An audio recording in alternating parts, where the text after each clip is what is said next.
জ্বর নিয়ে হাসপাতালে ভর্তি হয়েছেন জাতীয় দলের সাবেক ক্রিকেটার মাহমুদুল্লাহ রিয়াদ। সামাজিক যোগাযোগ মাধ্যমে বৃহস্পতিবার বেলা ১১টার পর নিজের অ্যাকাউন্ট থেকে একটি পোস্ট করেন জাতীয় দলের সাবেক ক্রিকেটার মাহমুদুল্লাহর স্ত্রী জান্নাতুল কাউসার। সেই পোস্টের ছবিতে দেখা যায় হাসপাতালের বিছানায় কেউ একজন শুয়ে আছেন।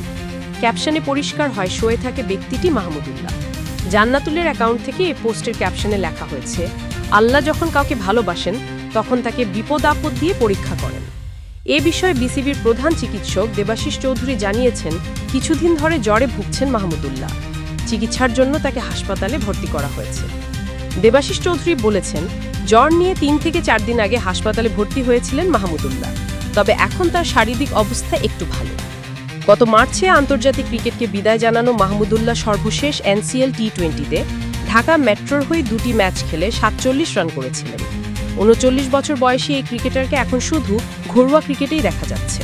সাথেই আছে আমি তানজিন তিশা, স্পোর্টস বাংলা। ধন্যবাদ।